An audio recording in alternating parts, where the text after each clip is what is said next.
کسی علاقے میں ایک نیک بابا جی رہتے تھے۔ غریبوں اور ضرورت مندوں کی مدد کرنا ان کی عادت میں شامل تھا، لیکن مدد کرنے کا طریقہ بڑا ہی انٹرسٹنگ تھا۔ وہ یہ کہ کوئی غریب یا ضرورت مند ان کے پاس آتا تو یہ مالداروں سے پیسے قرض لے کر ان کی مدد کر دیتے، اور ان کے پاس جو تحفے آتے اس سے لوگوں کو قرض واپس کر دیتے، مگر اپنے پاس کوئی چیز نہیں رکھتے تھے۔ آخری عمر میں وہ ایک بار بیمار ہوئے تو جن لوگوں سے انہوں نے لون لیے تھے وہ آ کر پیسے مانگنے لگے، جو کہ 400 دینار بنتی تھی۔ سب اداس ہیں، مگر وہ اللہ کا نیک بندہ بڑے اطمینان سے بیٹھا ہوا تھا کہ باہر گلی سے ایک آواز آئی۔ حلوے والے بابا جی نے ایک بندے سے کہا کہ جاؤ اس سے سارے حلوے کا سودا کر کے سارا حلوہ لے آؤ اور ان قرض خواہوں کو کھلاؤ، کیونکہ یہ ہمارے مہمان ہیں اور ان کی مہمان نوازی بھی ضروری ہے۔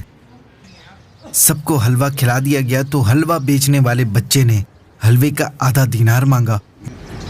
پیسے نہیں ہے بیٹا، پیسے نہیں ہے۔ بابا جی نے کہا میرے پاس تو ابھی کچھ نہیں ہے، تم ابھی ان لوگوں کے ساتھ بیٹھ جاؤ، اللہ جلد کوئی صورت بنا دے گا۔ یہ سن کر بچہ رونے چلانے لگا، دو میرے کو میرے پیسے بھائی، میرا مالک مجھے مار دے گا۔ بچے کا رونا دیکھ کر قرض خواہوں نے بھی چلانا شروع کر دیا کہ اس نے ہمارا مال تو اڑا ہی دیا اور جاتے جاتے بچے کو بھی لوٹ لیا، خدا کو کیا منہ دکھائے گا۔ بابا جی یہ سب خاموشی سے سنتے رہے، وہ بچہ بھی روتا رہا۔ چاہیے مجھے، ابھی چاہیے۔ تھوڑی ہی دیر میں ایک شخص آیا اور سلام و دعا کے بعد عرض کیا کہ حضور یہ نذرانہ قبول فرمائیں۔ جب دیکھا تو اس میں 400 دینار اور الگ سے آدھا دینار بھی تھا۔ اب لوگ حضرت سے معافی مانگنے لگے۔ بابا جی نے سب کو معاف کر دیا اور کہا میں تو اللہ پاک سے مسلسل دعا مانگ رہا تھا، مگر اللہ کی رحمت کا دریا اس لڑکے کے رونے اور تڑپنے کے سبب جوش میں آیا اور تم سب پر بھی رب کی عنایت ہو گئی۔